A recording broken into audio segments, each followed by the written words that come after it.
అందరికీ నమస్కారం అండి. శ్రీపాద సుధాశ్రవంతి కార్యక్రమానికి మీకు అందరికీ స్వాగతం. శ్రీపాద శ్రీవల్లభ లీలామృతం గ్రంథం చదువుకుందాం. శ్రీపాద శ్రీవల్లభుల లీలలు అనే అమృతాన్ని తాగుతాం రండి. శ్రీపాద శ్రీవల్లభ లీలామృతం నిత్య పారాయణ గ్రంథంలో మనం 16 అధ్యాయాలు చదువుకున్నాం.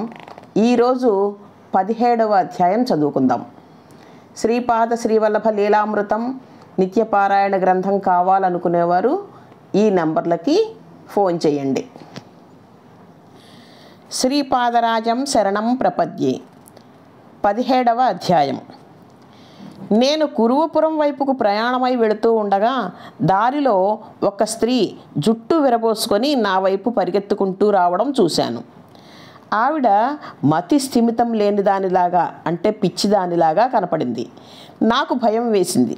2 మగవాళ్ళు ఆమెను తరుముకుంటూ వస్తున్నారు. ఆమె పరుగు పరుగున నా దగ్గరకు వచ్చి వాళ్ళ నుంచి తనను రక్షించమని వేడుకుంది.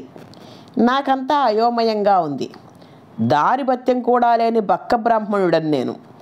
పరాయి స్థలంలో ఆ దృఢకాయల నుంచి ఆ స్త్రీని నేను ఎలా రక్షించగలను? నేను అప్రయత్నంగా, అమ్మా, నీకొచ్చిన భయమేమీ లేదు. ఈ దుర్మార్గుల బారి నుండి శ్రీపాద శ్రీవల్లభులు నిన్ను తప్పకుండా కాపాడుతారు. నిర్భయంగా ఉండండి అని అన్నాను. ఆ వచ్చిన 2 నన్ను వింతగా చూశారు. శరీర బలంలో తమతో ఏ విధంగానూ సరిపోని ఒక బక్క ప్రాణి తమ నుంచి ఆ స్త్రీని రక్షిస్తానని దృఢంగా చెప్పటం వాళ్ళకి వింతగా తోచింది. వాళ్ళు, ఓ బక్క బ్రాహ్మణుడా, దురాచారపరురాలైన ఆ స్త్రీని మేము చంపాలని అనుకుంటున్నాం.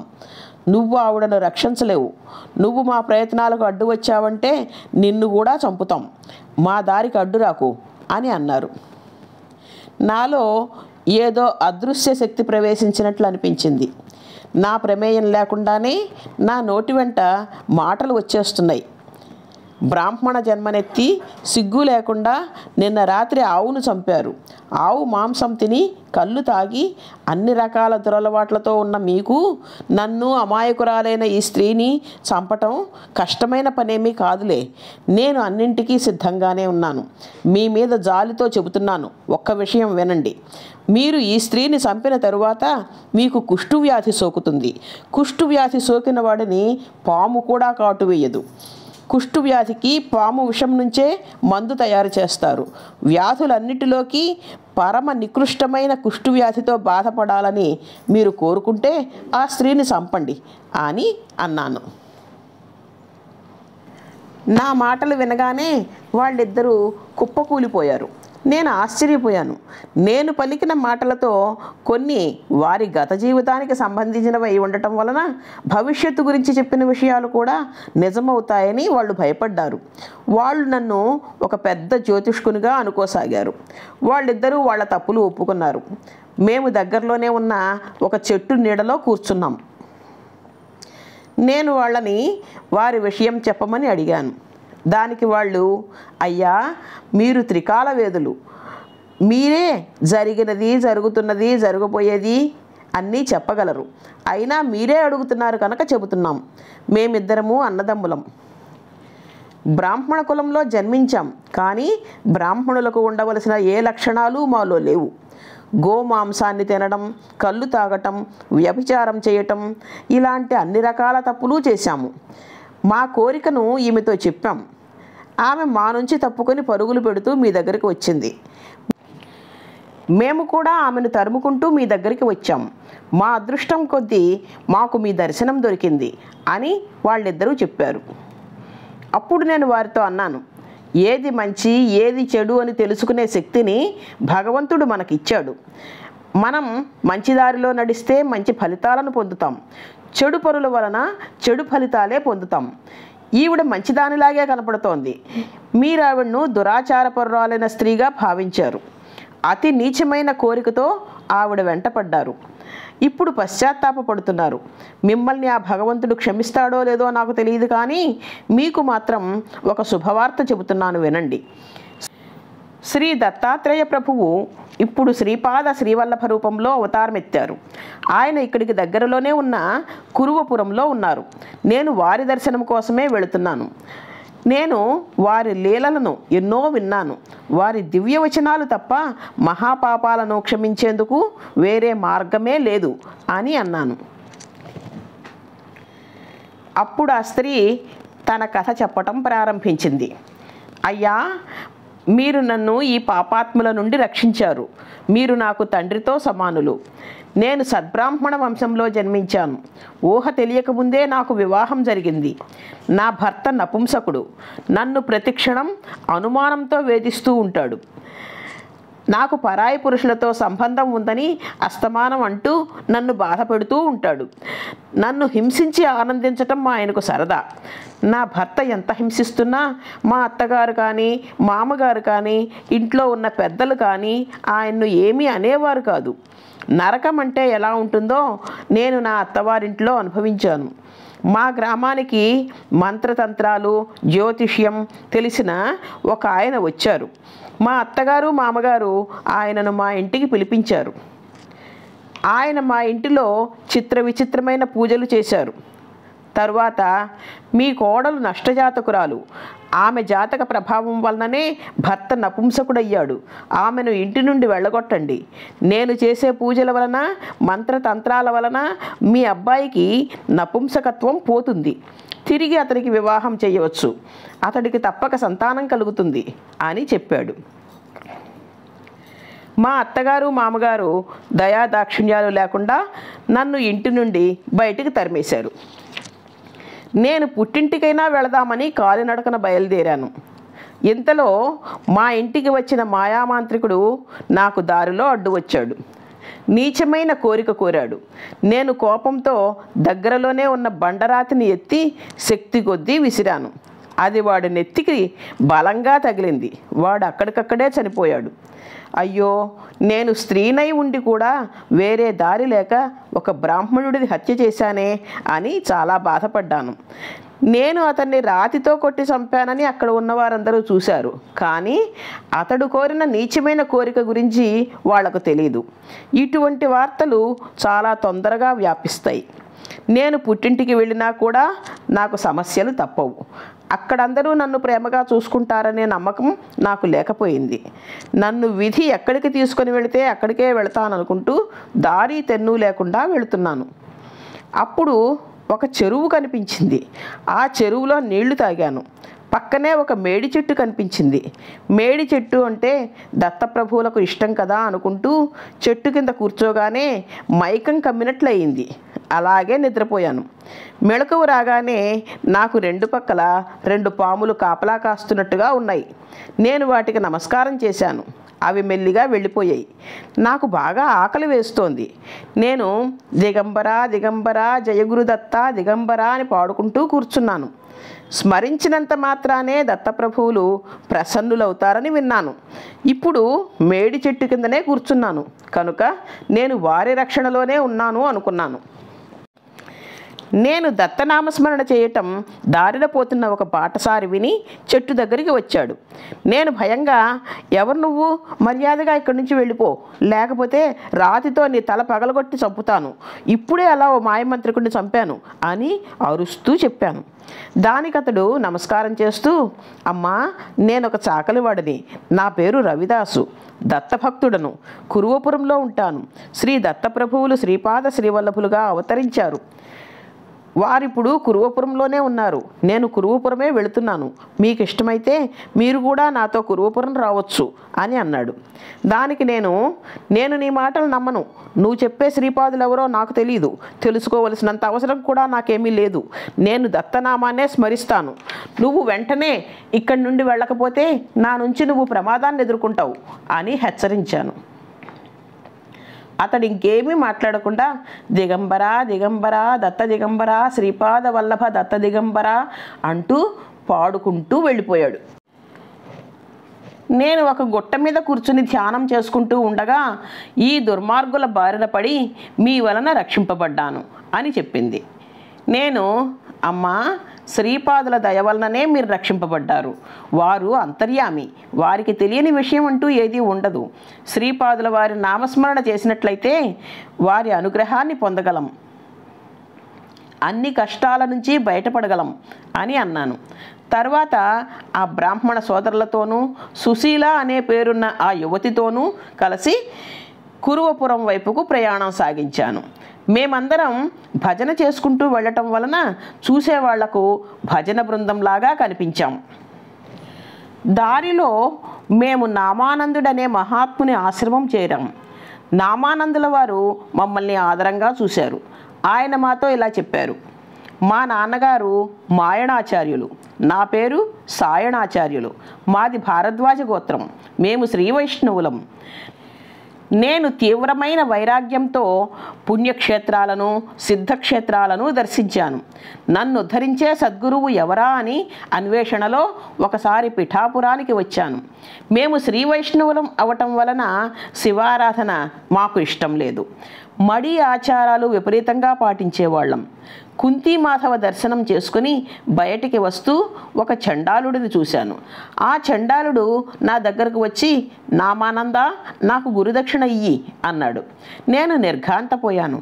అక్కడున్న వారందరూ వింతగా చూస్తున్నారు. అప్పుడు నేను, ఓయి, నీవెవరో నాకు తెలియదు, నేను వైష్ణవ బ్రాహ్మణుడను, నువ్వు చండాలుడవు, నా పేరు నామానందుడు కాదు, నువ్వు నన్ను గురుదక్షిణ అడగటం బాగాలేదు అని అన్నాను. వాడి కళ్ళు ఎర్రగా చింతనిప్పుల్లాగా ఉన్నాయి. నేను శాంతంగా చెప్పిన మాటలు అతను లెక్క చేయలేదు. నువ్వు నేనెవరో తెలియదని డబాయిస్తున్నావు. ఊరూరా తిరుగుతూ నన్ను ఉద్ధరించే గురువు ఎక్కడున్నాడా అని వెతుకుతూ పిచ్చి కుక్కలా తిరుగుతున్నావు. బ్రాహ్మణుడననే అహంకారంతో సత్యాన్ని చూడలేకపోతున్నావు. నేనే నీ సద్గురువును. నీకు నేను నామానందుడనే సన్యాసనామాన్ని ఇస్తున్నాను. మర్యాదగా నీ దగ్గరున్న సొమ్మంతా నాకు గురుదక్షిణగా ఇచ్చి అందరూ చూస్తూ ఉండగా సాష్టాంగ నమస్కారం చేసి గురువుగా ఒప్పుకో, లేకపోతే ఈ కత్తితో నీ శరీరాన్ని ముక్కలు ముక్కలుగా నరుకుతాను అని బెదిరించాడు. ముక్కోటి దేవతలలో ఎవరిని ప్రార్థించినా నా నుంచి నిన్ను రక్షించే వాళ్ళెవ్వరూ లేరు అని కఠినంగా చెప్పాడు. నేను వేరే దారి లేని పరిస్థితులలో నా దగ్గర ఉన్న సొమ్ము గురుదక్షిణగా ఇచ్చి అతనికి సాష్టాంగ నమస్కారం చేశాను. దేవుడికి సంబంధించి నేను విన్న విషయాలన్నీ అబద్ధాలేనేమో అని నేను అనుకుంటూ ఉండగా చండాలుని స్థానంలో దివ్యమంగళ రూపం నాకు కనిపించింది. ఆ దివ్య నేత్రాల నుంచి ప్రేమ, కరుణ ప్రవహిస్తున్నాయి. ఆ దివ్యమంగళమూర్తి ఇలా చెప్పారు: నేను దత్తుడను. ప్రస్తుతము శ్రీపాద శ్రీవల్లభ రూపంలో పీఠికాపురంలో ఉన్నాను. నీవు నావాడవు, నేను నీవాడను. ఈ రోజు నుంచి నువ్వు నామానందుడనే పేరుతో ధర్మ ప్రచారం చేస్తూ మనశ్శాంతిని పొందు. చనిపోయిన తర్వాత నువ్వు నా లోకానికి వస్తావు అని దీవించారు. అయ్యా, ఆ విధంగా నేను నామానందుడనే సన్యాసిని అయ్యాను. పీఠికాపురంలో శ్రీపాదుల వారి దర్శనం చేసుకోవాలని అనుకున్నాను. నాకు చాలా ఆకలిగా ఉంది. ఏ ఇంటికి వెళ్ళినా నాకు ఎవ్వరూ అన్నం పెట్టలేదు. ప్రజలు నా గురించి వింతగా చెప్పుకుంటున్నారు. ఇతడు ఒక పిచ్చివాడు, చండాలుడు ఒకడు తాగిన మైకంలో ఇతని దగ్గర నుంచి గురుదక్షిణ వసూలు చేశాడు కనుక ఇతడు కూడా ముట్టుకోరాని వాడయ్యాడు. ఇతనికి భిక్ష వేయకూడదు అని చెప్పుకుంటున్నారు. ఈ విధంగా పీఠికాపుర బ్రాహ్మణులు నాకు భిక్షనివ్వలేదు. నేను అప్పలరాజశర్మ గారి ఇంటి దగ్గరికి చేరాను. భవతి భిక్షాం దేహి అని అనేందుకు కూడా గొంతు పెగలనంత నీరసంతో ఉన్నాను. ఇంతలో తలుపు తెరుచుకొని శ్రీపాదులు అన్నం పళ్ళెంతో వచ్చారు. నన్ను అరుగు మీద కూర్చోబెట్టి నాకు ఆయన తన చేతులతో అన్నం తినిపించారు. ఆయన చేతులతోనే నా మూతి కూడా తుడిచారు. నా తలపై తమ దివ్య హస్తాన్ని ఉంచి, నీ కోసం నేను అన్నీ ఏర్పాట్లు చేస్తున్నాను, నువ్వు దేనికోసమూ వెతుక్కోవక్కర్లేదు. రాతి కింద ఉన్న కప్పకు కూడా ఆహారాన్ని అందించే ప్రభువు నిన్ను పోషించలేరా? నువ్వెక్కడ ఉన్నా నేను నీ వెంటే ఉంటాను, నిన్ను కంటికి రెప్పలా చూసుకుంటాను అని ధైర్యం చెబుతూ నన్ను సాగనంపారు. ఆ రోజు నుంచి సన్యాసినై నా ఇష్టం వచ్చిన చోటల్లా తిరుగుతున్నాను. వారు నన్ను అదృశ్యంగా ఉండి కాపాడుతున్నారు అని చెప్పారు. దత్తభక్తుల దర్శనము వలన కలుగు ఫలితాలు. ప్రసన్న వదనంతో శ్రీ నామానందులు ఈ విధంగా చెప్పారు. నాయనలారా, మోహము నశించటమే మోక్షం. శరీరం వదిలిన తర్వాతే మోక్షం కలగాలని నియమం లేదు. శారీరక ప్రారబ్ధమును శరీరము అనుభవిస్తూ ఉండవచ్చు, అయితే జీవాత్మ ముక్తావస్థలో ఉండవచ్చు. అటువంటి వారిని జీవన్ముక్తులు అని పిలుస్తారు. తన ఇష్టదైవము యొక్క లోకములో నివసించటం సాలోక్యముక్తి అంటారు. అంతకంటే ఎక్కువ పుణ్యరాశి కల జనులకు తమ ఇష్టదైవం దగ్గరే నివసించే అదృష్టం కలుగుతుంది. దానినే సామీప్యముక్తి అంటారు. అంతకంటే విశేషమైన పుణ్యరాశి ఉంటే తమ ఇష్టదైవం యొక్క స్వరూపమును పొందుతారు. దీనిని సారూప్యముక్తి అంటారు. ఆధ్యాత్మికంగా ఉన్నత స్థితిలో ఉన్న భక్తులు ఇహలోకంలో ఉండగానే సాలోక్యముక్తిని అనుభవిస్తారు. శరీరం మాత్రం ప్రారబ్ధమును అనుభవిస్తుంది. వారి మనస్సు శ్రీదత్తుల పాదార విందాలపై దృష్టి నిలిపి ఆనందమును అనుభవిస్తుంది. స్వార్థరహితులైన యోగీశ్వరుల దివ్య శక్తులన్నీ వారి ప్రమేయం లేకుండానే విశ్వ కళ్యాణానికి వినియోగింపబడతాయి. వారు ఇహలోక జీవనం సాగిస్తున్నా కూడా సామీప్యముక్తిని పొందిన వారవుతారు. వారు దత్తప్రభువు చేయు లీలలను తమ అంతర్దృష్టితో తెలుసుకోగలుగుతారు. వారు పొందే ఆనందం ఇంకా ఎక్కువగా ఉంటుంది. సాయుధ్యమును పొందిన దత్తభక్తుల నుండి శ్రీ దత్తుల వారి లీలలు ప్రకటింపబడుతూ ఉంటాయి. సాయుధ్యమును పొందిన యోగి పొంగవుల దర్శన, స్పర్శన, సంభాషణ, అనుగ్రహము లభించు పుణ్యవంతులకు శ్రీదత్తుల వారి రక్షణ ఎప్పుడూ లభిస్తూనే ఉంటుంది. ఇహలోక సంబంధమైన ఐశ్వర్యములను కానీ పరలోక సంబంధమైన ఐశ్వర్యములను కానీ శ్రీపాద శ్రీవల్లభులు మాత్రమే ఇవ్వగలరు. మానవులు ఆరాధించు వివిధ దేవతా స్వరూపాలు అన్నీ శ్రీపాదుల వారి దివ్యాంశలే. ఆయా దేవతల ద్వారా శ్రీపాదుల వారే భక్తులను అనుగ్రహిస్తారు. నేను వారిని శ్రీపాదుల వారి లీలలు చెప్పమని అడిగాను. ఆయన చెప్పారు, ఒకసారి పీఠికాపురంలో శ్రీపాదుల వారి భక్తుడొకడు తన గుర్రాన్ని ఎక్కబోయాడు. అది అతడిని కిందకి పడదోసింది. అతనికి గాయమయ్యింది. రక్తాలు ఓడుతున్న భక్తుని వైపు శ్రీపాదులు చెయ్యి చూపించి ఊపారు. క్షణంలో అతని గాయాలన్నీ మాయమయ్యాయి. శ్రీపాదుల వారిని ఎంతమాత్రం నమ్మని ఒక వ్యక్తికి 100 వరహాలు ఉన్న పాత్ర దొరికింది. శ్రీ వెంకటప్పయ్య శ్రేష్ఠి గారు ఈ విషయాన్ని గురించి శ్రీపాదులను అడిగారు. శ్రీపాదులు ఇలా చెప్పారు, నా భక్తుడైన వీడు ఈరోజు మరణించవలసిన రోజు, కానీ అతని ఆయుష్ ఇంకొక 20 సంవత్సరాలు పొడిగించాను. అది వాడి భక్తికి ప్రతిఫలంగా నేనిచ్చిన ఆయుష్. 100 వరహాలు దొరికిన వాడికి ఈరోజు మహా గొప్పదైన ఐశ్వర్యం కలగవలసిన రోజు. వాడికి భక్తి లేకపోవటము, భక్తులను హేళన చేయటము, అటువంటి తప్పుల వలన వాడికి కలగవలసిన ఐశ్వర్యాన్ని 100 వరహాలుగా మార్చివేశాను. నేను భక్తి కలిగిన వాడికి దాసుడను. పరమేశ్వరుడు కూడా భక్తుడికే దాసుడవుతాడు. నన్ను తన హృదయంలో బంధించుకున్నవాడే నిజమైన ప్రభువు అని చెప్పారు. ఈ విధంగా శ్రీ నామానందుల వారు చెప్పగానే మేమంతా ఎంతో సంతోషించాము. బ్రాహ్మణ సోదరులు తాము చేసిన పాపాలకు ప్రాయశ్చిత్తం చెప్పండని ప్రార్థించారు. శ్రీ నామానందులు, మీరు ఒక్కపూటే భోజనం చేస్తూ మండలం రోజులు అంటే 41 రోజులు దీక్ష చెయ్యండి. కష్టపడి ధనం సంపాదించండి. ఆ డబ్బుతో బ్రాహ్మణులకు అన్నదానం చెయ్యండి. అప్పుడు మీ పాపం నశిస్తుంది.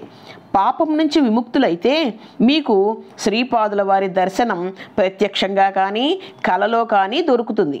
మండల దీక్ష తర్వాత కూడా మీరు మంచి అలవాట్లతోనే ఉండాలి.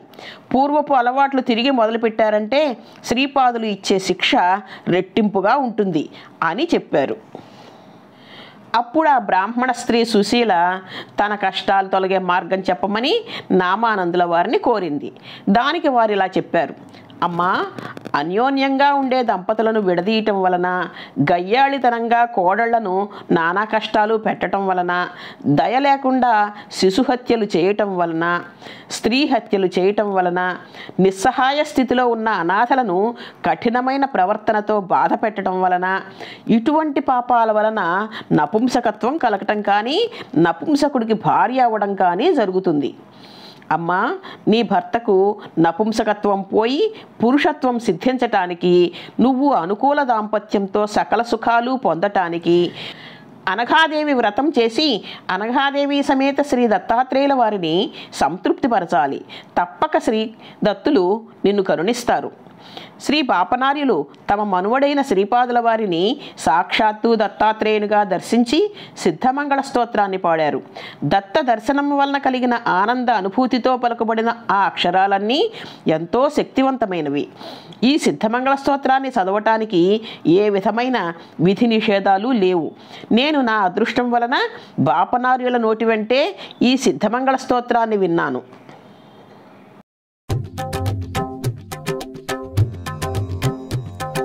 श्रीमदनन्त श्रीविभूषित अप्पललक्ष्मी नरसिंहराज जय विजयी भव दिग्विजयी भव श्रीमदखण्ड श्रीविजयी भव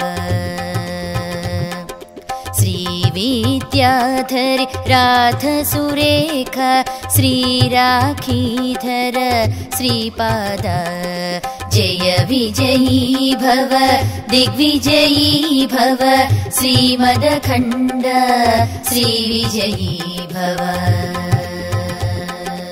माता सुमति वात्सल्यामृत परिपोषित जय श्रीपाद जय विजयी भव दिग्विजयी भव श्रीमदखण्ड श्रीविजयी भव सत्य ऋषीश्वर दुहितानन्दन बापनार्यनुत श्रीचरणा जय विजयी भव दिग्विजयी भव श्रीमदखण्ड श्रीविजयी भव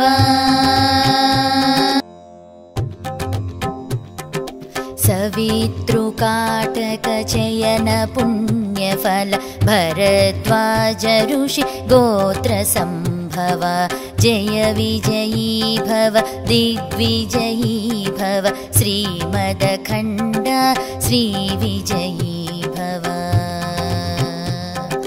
दो चौपाति देवलक्ष्मी घन संख्या बोधित श्रीचरणा जय विजयी भव दिग्विजयी भव श्रीमदखण्ड श्रीविजयी भव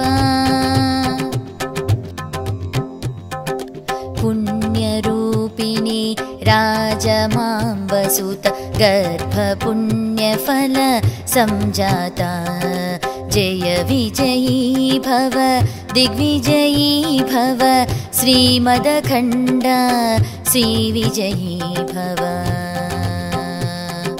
सुमतीनन्दन नरहरिनन्दन दत्तदेव प्रभु श्रीपाद जय विजयी भव दिग्विजयी भव श्रीमदखण्ड श्रीविजयी भव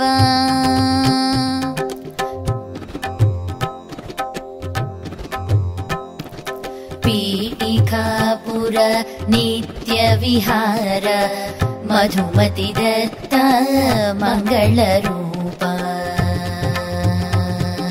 जय विजयी भव दिग्विजयी भव श्रीमदखण्ड श्रीविजयी भव जय विजयी भव दिग्विजयी भव श्रीमदखण्ड श्रीविजयी भव శ్రీ సిద్ధమంగళ స్తోత్రానికి అర్థము వివరణ నెక్స్ట్ వీడియోలో పెడుతున్నాను. అందరూ తప్పకుండా వినండి. నాయనలారా, పరమ పవిత్రమైన ఈ సిద్ధమంగళ స్తోత్రాన్ని పఠిస్తే అనఘాష్టమి వ్రతం చేసి 1000 మంది బ్రాహ్మణులకు భోజనం పెట్టిన ఫలం దొరుకుతుంది. మండలం రోజులు అంటే 41 రోజులు దీక్షతో ఒక్కపూటే భోజనం చేస్తూ శరీర కష్టంతో సంపాదించిన డబ్బును వినియోగించి బ్రాహ్మణులకు భోజనం పెట్టిన ఫలం కలుగుతుంది. ఈ స్తోత్రాన్ని పఠించటం వలన సిద్ధ పురుషుల దర్శన, స్పర్శన, భాషణలు దొరుకుతాయి. మనసులో తలిచిన కోరికలన్నీ నెరవేరుతాయి. మనస, వాచ, కర్మణ దత్తారాధన చేయు భక్తులు ఈ స్తోత్రాన్ని పఠించినంతనే శ్రీపాదుల వారి కృపకు పాత్రులవుతారు. ఈ స్తోత్రం పఠించిన చోట సూక్ష్మ వాయుమండలంలో సిద్ధపురుషులు అదృశ్య రూపంలో సంచరిస్తూ ఉంటారు అని నామానందులు ఆ బ్రాహ్మణ స్త్రీ సుశీలకు వివరించారు. అప్పుడు నేనన్నాను, స్వామి, ఈ పవిత్రమైన ఆశ్రమ ప్రాంగణంలో రాత్రంతా ఈ దివ్యమైన సిద్ధమంగళ స్తోత్ర పారాయణ చెయ్యాలని అనిపిస్తోంది. దయచేసి అనుమతినివ్వండి అని ప్రార్థించాను. శ్రీ నామానందులు ఒప్పుకున్నారు. రాత్రి అంతా శ్రీపాదుల వారి నామస్మరణతోనూ సిద్ధమంగళ స్తోత్ర పారాయణతోనూ జరిగింది. ఉదయాన్నే శ్రీపాదుల వారికి మంగళహారతి ఇచ్చాం. మంగళహారతి తరువాత శ్రీ నామానందులు ధ్యానంలో కూర్చున్నారు. ఇంతలో 2 ఎడ్ల బండిపై ఆహార సామాన్లు తీసుకుని ఒక బండివాడు వచ్చాడు. ఆ బండివాడు సుశీలతో, కొద్దిసేపట్లో నీ భర్త, నీ అత్తగారు, మామగారు నిన్ను తీసుకుని వెళ్ళటానికి వస్తున్నారు అని చెప్పి ఆహార సామగ్రి దింపేసి వెళ్ళిపోయాడు. నామానందుల వారు ధ్యానావస్థను వదిలి ఆ బండివాడేడి అని ఆతృతగా అడిగారు. బండివాడు వెళ్ళిపోయాడని చెప్పగానే, ఆహా, మీరెంత అదృష్టవంతులు, స్వామి దర్శనం చేసుకోలేకపోయిన నేను దురదృష్టవంతుడిని అని బాధపడ్డారు. మేమంతా ఆశ్చర్యపోయాం.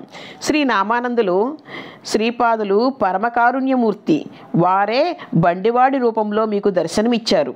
అమ్మా సుశీల, నీ భర్తకున్న నపుంసకత్వం పోవడమే కాదు, నీ అత్తగారు, మామగారు కూడా నిన్ను తీసుకుని వెళ్ళటానికి ఎడ్ల బండిలో ఇక్కడికే వస్తున్నారు అని చెప్పారు. నామానందులు చెప్పినట్లే సుశీల తన భర్తతో, అత్తమామలతో అత్తగారింటికి వెళ్ళింది. నామానందుల వారి అనుమతి తీసుకొని వారి ఆశీస్సులతో నేను, ఆ సోదరులు కురువపురం వైపుగా ప్రయాణమయ్యాం. శ్రీపాదరాజం శరణం ప్రపద్యే 17వ అధ్యాయం పూర్తి అయ్యింది. అందరికీ నమస్కారం అండి. నేను చెబుతున్న విషయాలు మీకు బాగున్నాయనిపిస్తే సబ్స్క్రైబ్ చేయండి, లైక్ చేయండి, షేర్ చేయండి. మీకు తెలిసిన వాళ్ళకి, చుట్టాలకి, బంధువులకి అందరికీ కూడా షేర్ చేయండి. ఎక్కువ మంది ఈ వీడియోస్ చూసేందుకు ప్రోత్సహించండి. ధన్యవాదాలు.